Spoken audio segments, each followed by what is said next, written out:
If you are a fan of Gold Rush or just love its amazing life stories, join us as we will be digging into Tony Beets' jaw-dropping fortune, his shocking decision, and the emotional legacy he's leaving behind. What happens when a legend in gold mining decides to step away? Tony Beets, known as the King of the Klondike, has built an empire over decades, but his latest decision has left his family in tears. And it's not what you think. Tony Beets isn't your average gold miner. He's a larger-than-life figure who turned dirt into dreams and a simple Yukon claim into an empire. You probably know him from Gold Rush, where his booming voice, fearless decisions, and a knack for colorful language have made him unforgettable. But behind the hard hat and tough attitude is a man who's built more than just a fortune. He's created a legacy that's as tough and complicated as the Klondike itself. Have you ever thought about what it takes to go from nothing to owning millions in gold claims? Tony started out as a young man from the Netherlands chasing opportunity in Canada. He didn't stumble into success.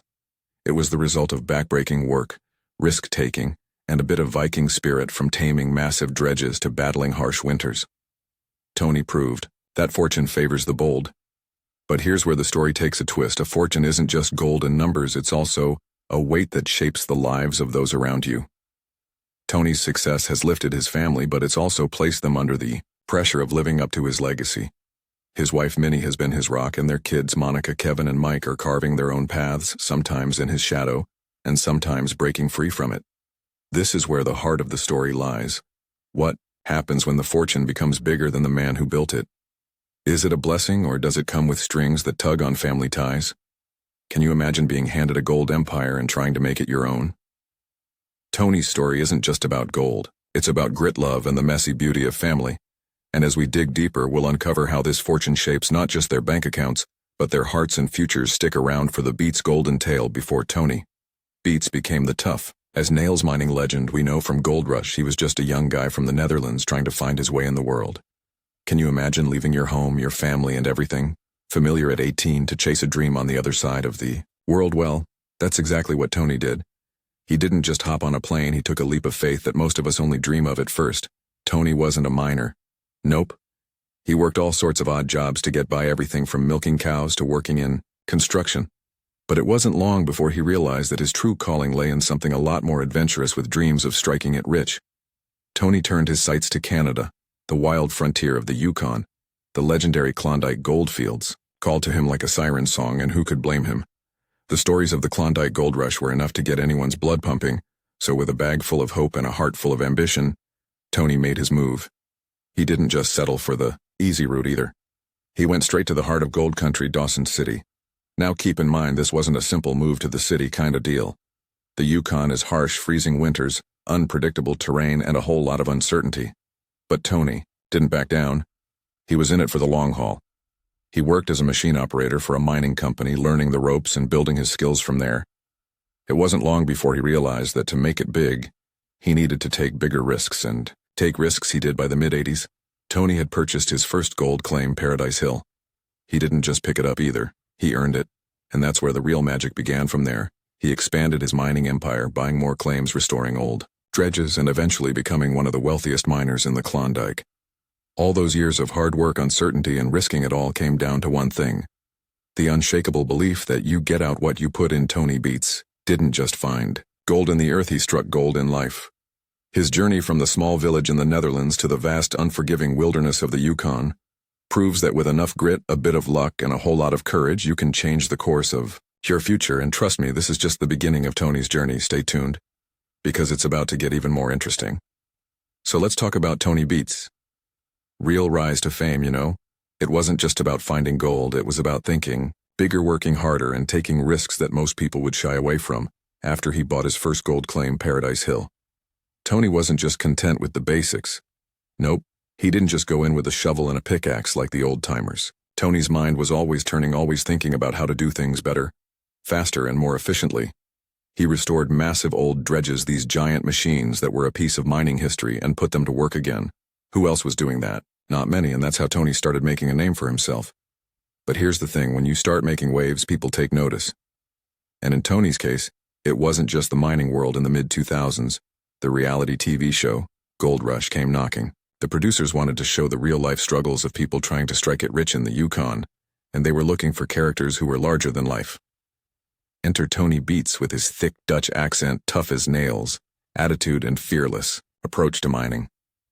Tony was a natural fit for the show, but here's where things got interesting. Gold Rush wasn't just about showing off Tony's gold mining skills.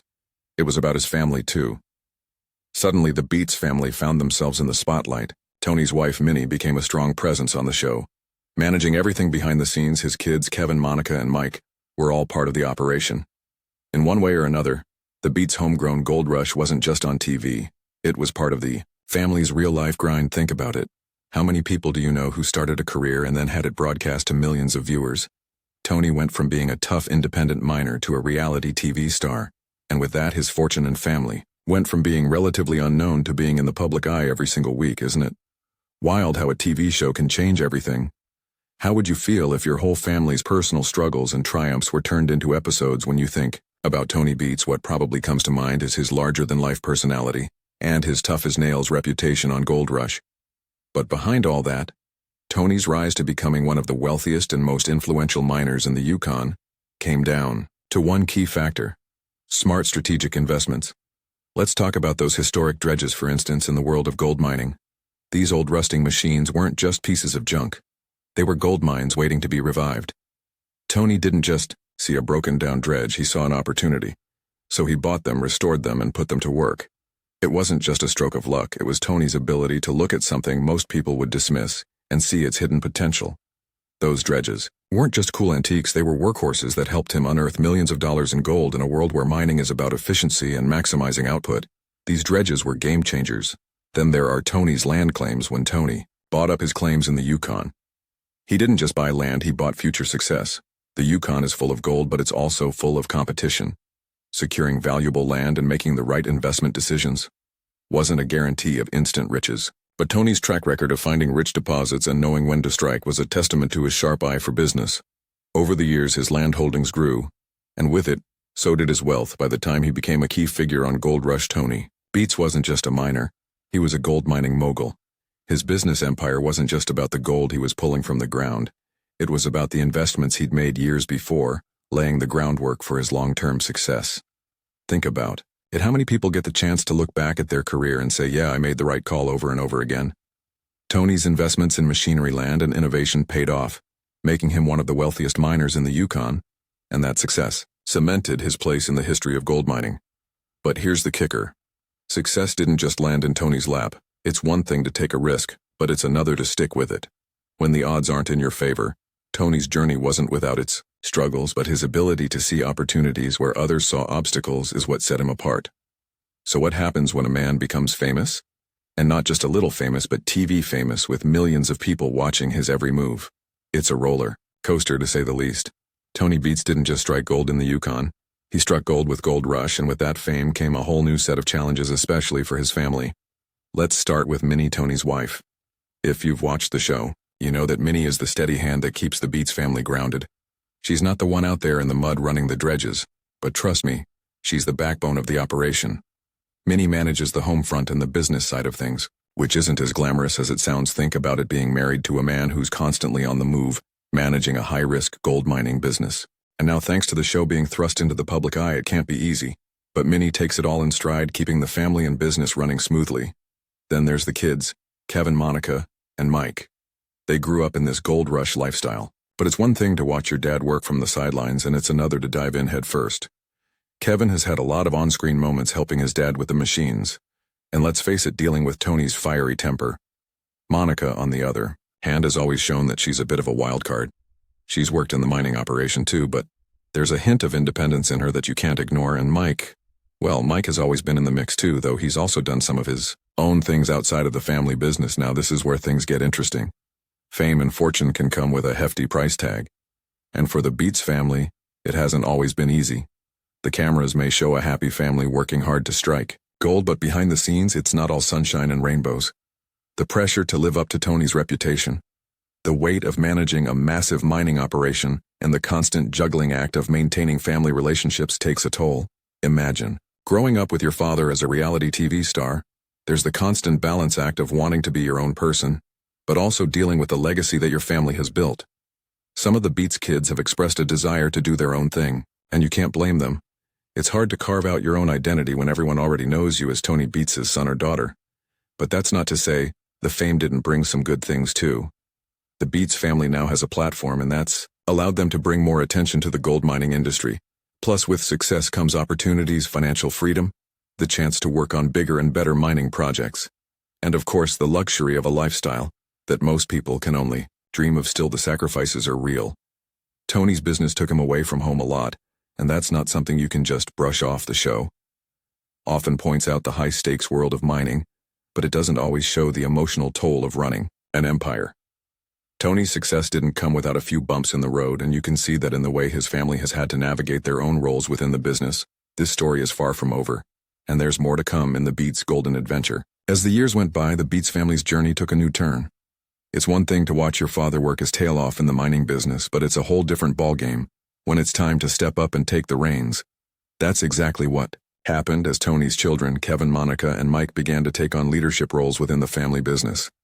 Let's start with Kevin. He's probably the most visible of the Beets kids on Gold Rush, often working alongside Tony in the trenches. At first, it was clear that Kevin was learning the ropes, stepping into his father's boots. But over time, Kevin's role grew, and it became obvious that he wasn't just Tony's right-hand man. He was starting to lead in his own way. Still, stepping into those shoes came with challenges. The pressure to live up to his father's reputation was huge. Plus, the cameras don't make it any easier. Imagine trying to make business decisions while millions of people are watching and critiquing your every move. Not exactly a walk in the park. Right then there's Monica. If Kevin is the steady hand, Monica is the firecracker. She's always been a bit more independent and willing to challenge the status quo. It's clear that she's got a mind of her own, one that doesn't always want to follow Tony's way of doing things, but that's the beauty of it. She brings fresh ideas to the table, and as the next generation takes over, her perspective could be the key to keeping the family business thriving in a new era. Still, there's a catch. Trying to carve out your own path while being part of a family with such a powerful legacy is no easy task. Monica had to juggle her own desires with the reality of the Beets family name, and that's a balancing act most of us can't even imagine. And then we have Mike. Mike's a bit quieter when it comes to the show, but he's just as involved behind the scenes. He's been part of the operation for years, but like Monica, he's had his own set of challenges. It's one thing to work for your dad, but when the spotlight's on you, there's a pressure to not just meet expectations but to exceed them. Mike's been learning the ropes, and as the mining operation grows, his role becomes even more crucial. But let's be real for a second. Being the next generation of a reality TV family isn't all gold bars and easy rides. While fame is a double-edged sword, on one hand it opens doors, brings in opportunities, and lets them shine. On the other hand, it makes every mistake public, every decision second-guessed, and every move scrutinized. Thinking about it, running a gold mining operation requires constant attention, whether it's managing machinery, working long hours in freezing temperatures, or making tough decisions on the fly. But when you throw a camera crew into the mix, there's always the added pressure of putting on a show for the world. It's one thing to be Tony Beets, the tough, seasoned miner. It's another to be Kevin, Monica, or Mike Beets, who are still trying to figure out their own identities while living in their father's shadow. If you were in their shoes, how would you handle the pressure of being part of a famous family business? Would you embrace it, or would it be too much to juggle? So what's it like, balancing a family business with the pressures of being on a reality TV show? It's got to be exhausting. That weight doesn't just sit on Tony's shoulders anymore. It's being passed down to his children. For the Beets family, upholding Tony's legacy is both a privilege and a burden. Imagine being handed the keys to a gold mining kingdom, knowing the blood, sweat, and tears that went into building it. That's a lot to carry, especially when the world is watching. Over the years, we've seen moments of tension within the family, both on screen and behind the scenes. Kevin struggles to meet his father's high standards. Monica's clashes over how things should be done, and the pressure on Mike to find his place in the business have all painted a picture of a family grappling with the weight of their name. There have been key moments that have forced the Beets family to reflect on their journey, like the time Tony faced a hefty fine for operating an unlicensed dredge, leaving the entire family scrambling to recover, or when personal losses and family disagreements bubbled to the surface, showing us that even the toughest miners aren't immune to emotional strain. These moments have tested their unity, forcing them to ask, what's more important, the business or the bond we share? Then there's the challenge of balancing family and business. As we've seen, working together isn't always smooth sailing, even for the closest families. Add fame, fortune, and the complexities of running a multi-million-dollar enterprise, and you've got a recipe for tension. How do you make decisions when every choice could affect not just the bottom line, but also your relationships, It's a delicate dance, and one wrong move could bring everything crashing down. And then there's the potential for conflict. Money can bring out the best and the worst in people, even within families. Who takes the lead? How are decisions made, and what happens if the younger Beets have different visions for the future of the business? These questions could create rifts or hopefully bring the family closer together. But it's not all drama and conflict. The Beets family has also had moments of deep connection, moments where you see the pride in Tony's eyes. As his kids step up and take on responsibilities, you see the love between Tony and Minnie, who's been his rock through thick and thin. You see a family that, in spite of their differences, share a common goal of keeping the dream alive. And that brings us to the big question: will Tony's legacy unite or divide his family in the years to come? On one hand, their shared experiences and the foundation Tony has built could bring them closer together, creating a strong family unit capable of weathering any storm. On the other hand, the pressures of maintaining a massive mining operation and the inevitable differences in opinion could create cracks that are hard to repair. What do you think? Can the Beets family strike gold in their relationships, as they have in the ground? Or will the weight of Tony's legacy prove too much to bear? And honestly, we're all rooting for a happy ending, aren't we?